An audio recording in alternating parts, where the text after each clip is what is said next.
વિદ્યાર્થી મિત્રો, તમે ધોરણ 8 પાસ કરી અને 9મા ધોરણમાં પ્રવેશ્યા છો, એટલે કે પ્રાઇમરી સેક્ટર પૂરું કરી અને સેકન્ડરી સેક્ટરમાં પ્રવેશ લીધો છે. હવે જે આ વર્ષે એનઈપી મુજબ નવો સુધારો એવો આવતો જાય છે કે ગણિત છે એ કોઈ ગોખવાનો વિષય રહ્યો નથી. ગણિત માટે આપણે એને ચોક્કસ પ્રમાણમાં સમજવું પડશે.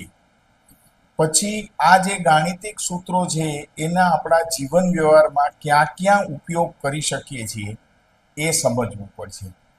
એટલે કોઈ પણ વસ્તુ છે, અત્યાર સુધી એવું હતું કે ડીટો ટુ ડીટો આપણે બધું ગોખતા જતા હતા. એને બદલે કેવી રીતે સોલ્વ કરવો એ રસ્તો આપણે કરવો પડશે. તો આપણે શરૂઆત કરીએ છીએ. ધોરણ 9 માટેનું પહેલું ચેપ્ટર છે સંખ્યા પદ્ધતિઓ, નંબર સિસ્ટમ.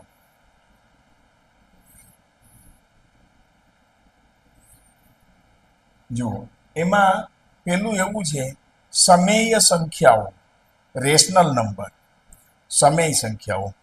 તો સમય સંખ્યાઓની અંદર પૂર્ણાંક અથવા બે પૂર્ણાંકોનો ભાગાકાર.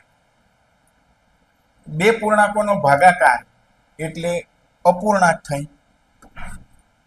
શાંત દશાંશ અને અનંત આવૃત દશાંશ, આવી સંખ્યાઓ એની અંદર આવેલી હોય છે.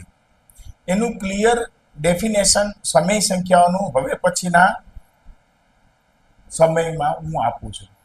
સૌ પહેલા આપણને અહીંયા પૂર્ણાંક અને અપૂર્ણાંક વિશે તો ખ્યાલ છે, પણ શાંત દશાંશ અને અનંત આવૃત દશાંશ એ બે શબ્દો એવા છે કે જે આપણા માટે નવા છે. તો આ બે શબ્દોને આપણે આના પછીનામાં જોઈએ.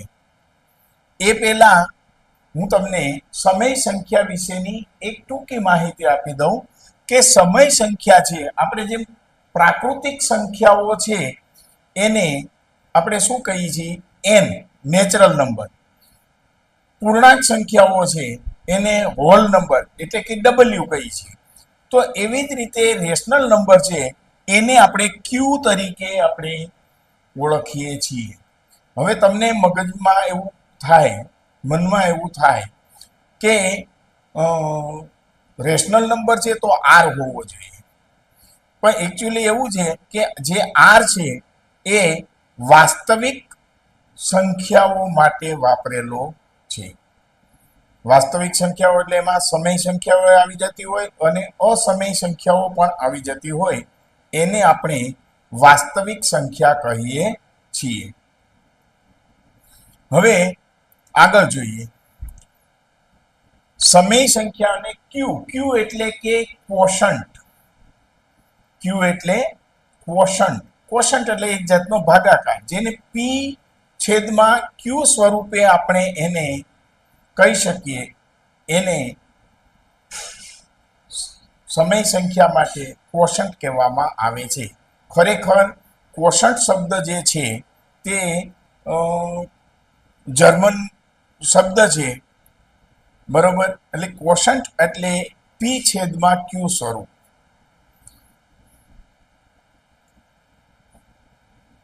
હવે પહેલી જ વસ્તુ છે, સમય સંખ્યા એટલે શું? What is rational number? કે આ તમારે લખવું પડશે. What is rational number? કે જે સંખ્યાને પી છેદમાં ક્યુ સ્વરૂપમાં દર્શાવી શકાય, જ્યાં પી અને ક્યુ પૂર્ણાંક હોય અને તેનો છેદ ક્યુ છે એ 0 થતો હોવો જોઈએ નહીં. તેવી સંખ્યાને સમય સંખ્યા કહે છે. આ તમારે આખું પ્યોરલી ડેફિનેશન છે એ તમે લખી લો કે જે સંખ્યાને p ના છેદમાં q સ્વરૂપમાં દર્શાવી શકાય, જ્યાં p અને q પૂર્ણાંક હોય, તેનો છેદ q is not equal to 0, is not equal to 0. જો આ શબ્દ પણ આપણે સમજવાનો છે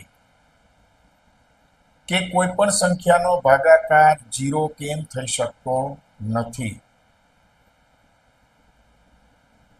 જેનો છેદ q is not equal to 0 ન હોય તેવી સંખ્યાને સમમેય સંખ્યા કહેવામાં આવે છે.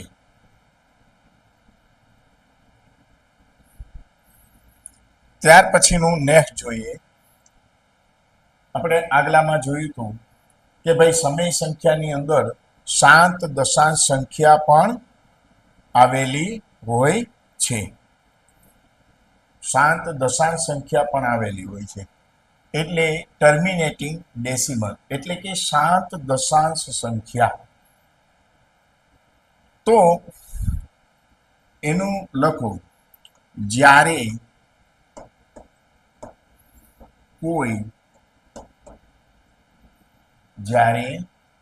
કોઈ અપૂર્ણાંકનો ભાગાકાર કરવાથી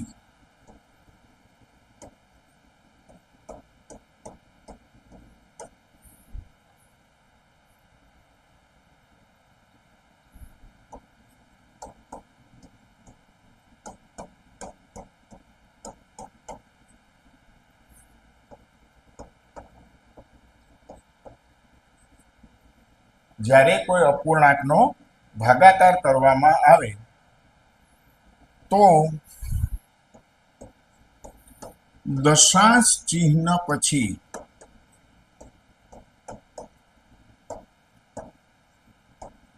દશાંશ ચિહ્ન એટલે કે પોઈન્ટ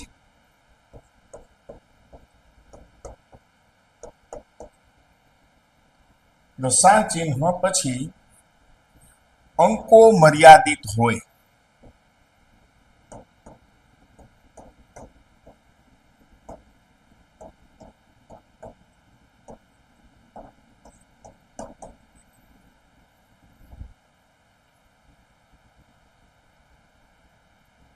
અને શૂન્ય શેષ આવે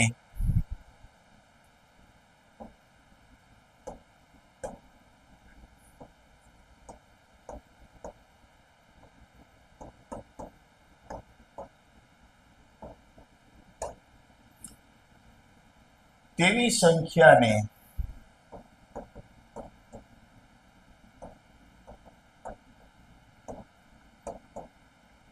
શાંત દશાંશ સંખ્યા કહે છે.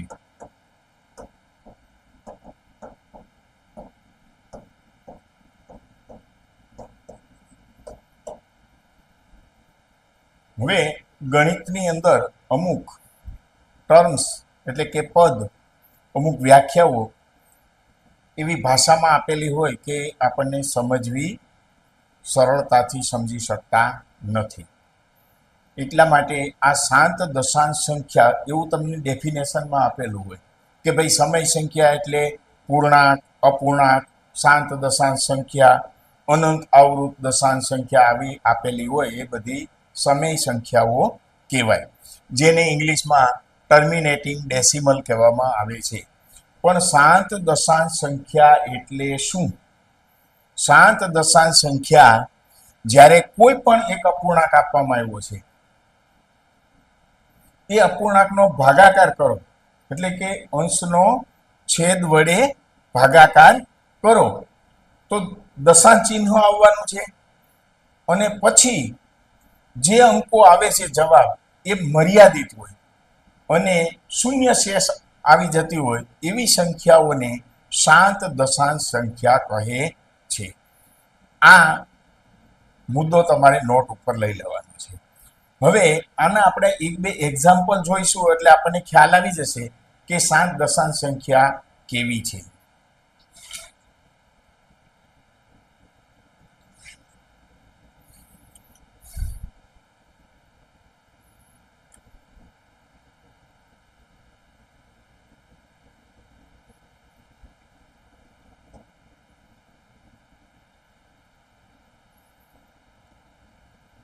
દાખલા તરીકે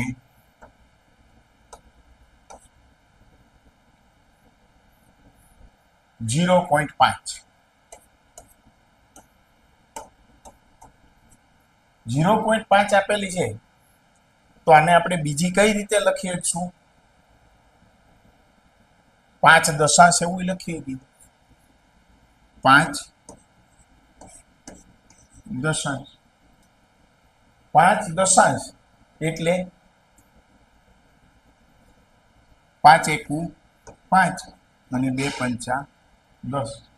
આનો જ્યારે તમે ભાગાકાર 10 નો ભાગાકાર 5 થી કરો તો શું થશે? એનો જવાબ કેટલો આવશે?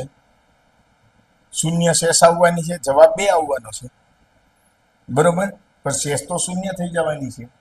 0.25 છે તો 0.25 ને આપણે અપૂર્ણાંકમાં લખવું હોય તો આપણે શું લખી? 25/100, બરોબર? 25 ચોકુ 100, તો આ 1/4 આવ્યા. પણ આ પણ શૂન્ય થઈ જાય છે એટલા માટે આને શાંત દશાંશ કહેવામાં આવે છે. નેક્સ્ટમાં જોશું તો અનંત આવૃત દશાંશ સંખ્યા. અનંત આવૃત દશાંશ સંખ્યા, નોન ટર્મિનેટિંગ રિપીટિંગ ડેસિમલ. હવે જો જ્યારે કોઈ પણ ભાગાકાર ક્યારેય પૂર્ણ ન થતો એનો હમણાં હું તમને એક એક્ઝામ્પલ આપીશ અને તમને સમજાઈ જશે. અત્યારે તમારે અનંત આવૃત દશાંશ સંખ્યા એવું લખો. અનંત આવૃત દશાંશ સંખ્યા,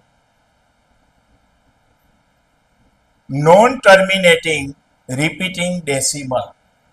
નોન ટર્મિનેટિંગ રિપીટિંગ ડેસિમલ. જ્યારે કોઈ પણ ભાગાકાર ક્યારેય પૂરો ન થાય, લાઈફ ટાઈમ માટે એનો ભાગાકાર કરી રાખો, પોઈન્ટ પછી આંકડા આવતા જ રહે. પરંતુ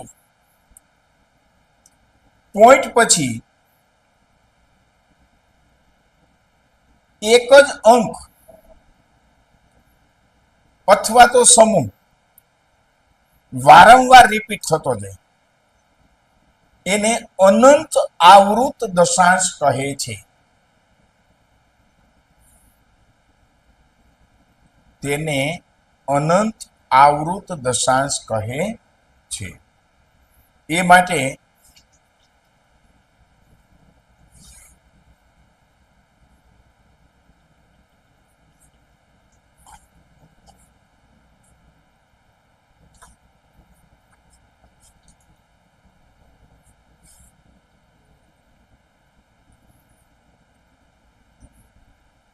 એક્ઝામ્પલ 1/3 આપેલું છે તો 1 ને તમે 3 વડે ભાગો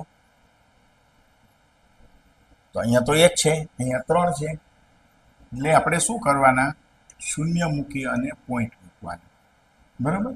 ઉપરથી ઉતાર્યો 0, 3 તેરી 9, 10 માંથી 9 ગયા, 1 આવ્યો. ફરી ઉપરથી વધારાનો એક્સ્ટ્રા 0 ઉતાર્યો, 3 તેરી 9, 1 વધ્યો. આમાં આખી જિંદગીભર 0 ઉતારી રાખો, બરોબર છે? જવાબ કેટલો આવવાનો છે? તો કે 0.333 આવું 3 સતત રિપીટ થતું રહેવાનું છે, સતત રિપીટ થતું રહે છે. તો આને આપણે ટૂંકમાં 0.3 કરી અને માથે આવો લીટો કરવી છે. તો આ જે ઉપર લખેલું છે એને 12 કહેવામાં આવે છે. શું કહેવામાં આવે છે? 12 કહેવામાં આવે છે. દશાંશ સંખ્યામાં જ્યારે આપણે ફેરવીએ છીએ આ અપૂર્ણાંકને, ત્યારે શું થાય છે કે આ જે એકને આપણે 3 વડે ભાગતા આવી રીતે એકનો એક અંક રિપીટ થાય છે. એવી જ રીતે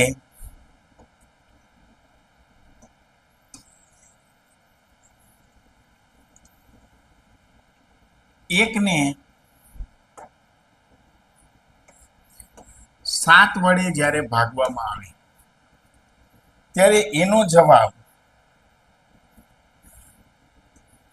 આવું કંઈક થાય છે, 0 પોઈન્ટ, બરોબર. પછી જો અહીં 0 ઉતારશો, 7 એકુને 7 એટલે 0.1.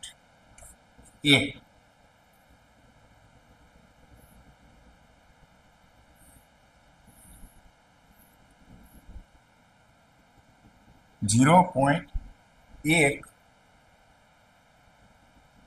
42 85 7.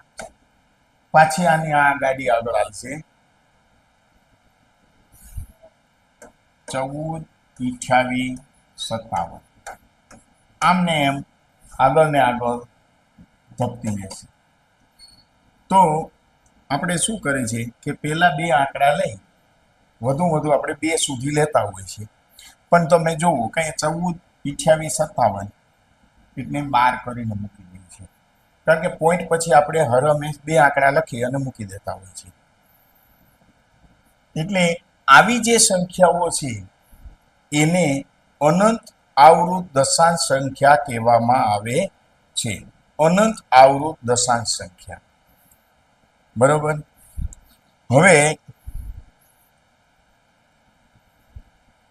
0 થી કેમ ભાગાકાર નથી થઈ શકતો, અથવા તો 0 શા માટે અવ્યાખ્યાયિત છે, ડિનોટિફાઈડ? આપણે આની અંદર આવ્યું હતું ને કે P છેદમાં Q but Q is not equal to 0, આવું આવ્યું હતું ને સમય સંખ્યાની વ્યાખ્યામાં, કે છેદ છે એ 0 હોવો ન જોઈએ. તો અત્યાર સુધી કોઈ લગભગ મોટે ભાગે એમ કહી દે કે ભાઈ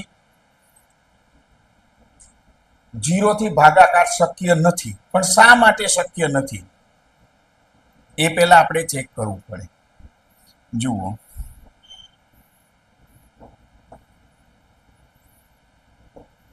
આઠ ભાગ્યા 2 છે એટલે એનો અર્થ શું થયો કે 2 2 ના 2 વત્તા 2 વત્તા 2 વત્તા 2 આવા તમે 4 ટુકડા કરો, બરોબર. અથવા તો 8 ને તમે 2 ભાગો તો કેટલો જવાબ આવશે? 4, બરોબર. 8 ને તમે 2 ભાગો તો કેટલો જવાબ આવશે? 4. હવે એવી જ રીતે 4 ને તમે 2 થી ભાગો છો તો શું થાય છે? 2 ટુકડા બને છે, 2 વત્તા 2 તો કેટલો જવાબ આવે છે? 2, બરોબર. પણ એકને તમે 0 થી ભાગો છો એટલે તમે ગમે એટલી વખત 0 વત્તા 0 વત્તા 0 વત્તા 0 વત્તા 0 એવું કરે જ રાખશો તો ક્યારેય એક તો થવાનું જ નથી.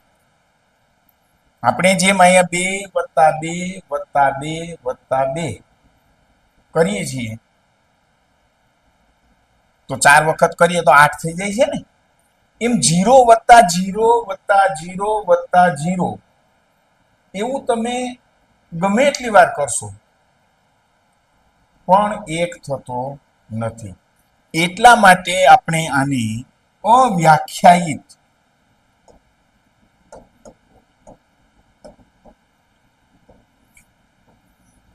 કહીએ ડિનોટિફાઈડ કહીએ છીએ.